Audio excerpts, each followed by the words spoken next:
ಶ್ರೀ ಶಿವತಾಂಡವಸ್ತೋತ್ರಂ.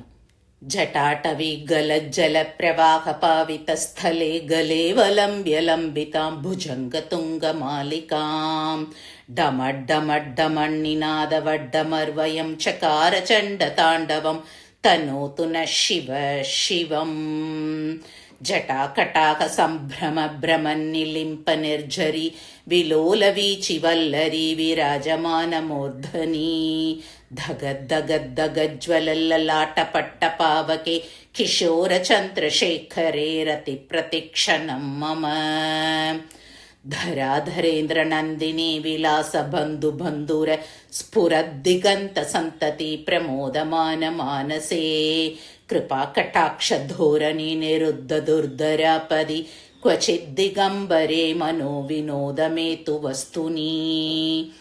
ಜಟಾಭುಜಂಗ ಪಿಂಕಲ ಸ್ಫುರತ್ಪನಾಮನಿ ಪ್ರಭಾ ಕದಂಬ ಕುಂಕುಮದ್ರವ ಪ್ರಲಿಪ್ತ ದಿಗ್ವಧೂಮುಖೇ ಮದಾಂತ ಸಿಂಧೂರ ಸ್ಫುರದ್ವಗುತ್ತರೀಯ ಮೇದುರೆ ಮನೋ ವಿನೋದಮದ್ಭುತಂ ಬಿಭರ್ತು ಭೂತ ಭರ್ತರೀ.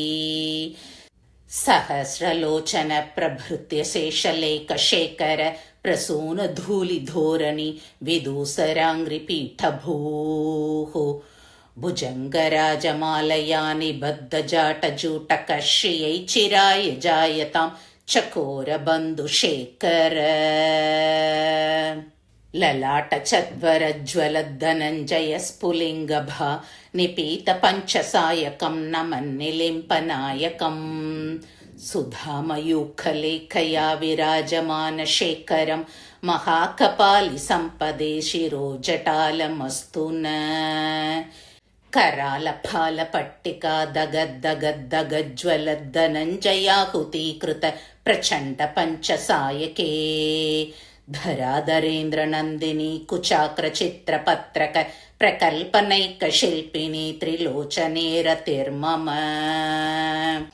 ನವೀನ ಮೇಘಮಂಡಲಿ ನಿರುದ್ಧ ದುರ್ಧರ ಸ್ಫುರತ್ ಕುಹು ನಿಶೀತಿನಿ ತಮ ಪ್ರಬಂಧ ಬದ್ಧ ಕಂದರ ನಿಲಿಂಪ ನಿರ್ಜರೀಧರಸ್ತನೋತು ಕೃತಿ ಸಿಂಧುರ ಕಲಾ ನಿಧಾನ ಬಂಧುರ ಶ್ರಿಯಂ ಜಗದ್ದುರಂದರ. ಪ್ರಫುಲ್ಲ ನೀಲ ಪಂಕಜ ಪ್ರಪಂಚ ಕಾಲಿಮ ಪ್ರಭಾ ವಲಂಬಿ ಕಂಠಕಂತಲಿ ರುಚಿ ಪ್ರಬದ್ಧ ಕಂದರಂ ಸ್ಮರಚ್ಛಿದಂ ಪುರಚ್ಛಿದಂ ಭವಚ್ಛಿದಂ ಮಖಚ್ಛಿದಂ ಗಜಚ್ಛಿತಾಂತಕಚ್ಛಿದಂ ತಮಂತಕಚ್ಛಿದಂ ಭಜೇ. ಅಕರ್ವ ಸರ್ವಮಂಗಳಾ ಕಲಾ ಕದಂಬ ಮಂಜರಿ ರಸ ಪ್ರವಾಹ ಮಾಧುರಿ ವಿಜೃಂಭಣಾ ಮಧುವ್ರತಂ ಸ್ಮರಾಂತಕಂ ಪುರಾಂತಕಂ ಭವಾಂತಕಂ ಮಖಾಂತಕಂ ಗಜಾಂತಕಾಂತಕಾಂತಕಂ ತಮಂತಕಾಂತಕಂ ಭಜೇ.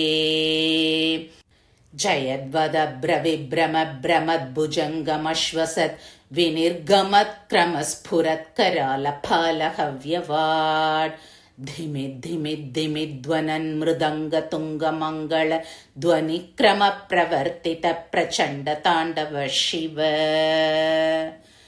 ದೃಶತ್ ವಿಚಿತ್ರ ತಲ್ಪಯೋರ್ಭುಜಂಗ ಮೌಕ್ತಿಕ ಶ್ರಜೋರ್ ಗರಿಷ್ಠ ರತ್ನಲೋಷ್ಟಯೋ ಸುಹೃತ್ ವಿಪಕ್ಷ ಪಕ್ಷಯೋಃ ತೃಣಾರವಿಂದ ಚಕ್ಷುಷೋ ಪ್ರಜಾಮಹಿ ಮಹೇಂದ್ರಯೋ ಸಮಪ್ರವರ್ತಿಕ ಕದಾ ಸದಾ ಶಿವಂ ಭಜಾಮ್ಯಹಂ. ಕದಾ ನಿಲಿಂಪ ನಿರ್ಝರಿ ನಿಕುಂಜ ಕೋಟರೇ ವಸನ್ ವಿಮುಕ್ತ ದುರ್ಮತಿ ಸದಾ ಶಿರಸ್ತಮಂಜಲಿಂ ವಹನ್ ವಿಲೋಲಲೋಲಲೋಚನೋ ಲಲಾಮ ಫಾಲ ಲಗ್ನಕ ಶಿವೇತಿ ಮಂತ್ರಮುಚ್ಚರನ್ ಕದಾ ಸುಖೀ ಭವಾಮ್ಯಹಂ. ಇಮಂ ಹಿ ನಿತ್ಯಮೇವ ಮುಕ್ತಮುತ್ತಮೋತ್ತಮಂ ಸ್ತವಂ ಪಠನ್ ಸ್ಮರನ್ ಬ್ರುವನ್ ನರೋ ವಿಶುದ್ಧಿಮೇತಿ ಸಂತತಂ.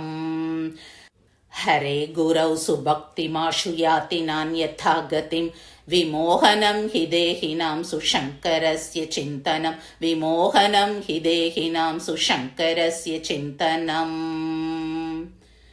ಪೂಜಾವಸಾನ ಸಮಯೇ ದಶವಕ್ತ್ರ ಗೀತಂ ಯಶ್ ಶಂಭು ಪೂಜನ ಪರಂ ಪಠತಿ ಪ್ರದೋಷೇ ತಸ್ಯ ಸ್ಥಿರಾಂ ರಥ ಗಜೇಂದ್ರ ತುರಂಗಯುಕ್ತಾಂ ಲಕ್ಷ್ಮೀಂ ಸದೈವ ಸುಮುಖೀಂ प्रददाति शम्भुः इति श्रीदशकण्ठरावणविरचितं श्रीशिवताण्डवस्तोत्रं सम्पूर्णम्।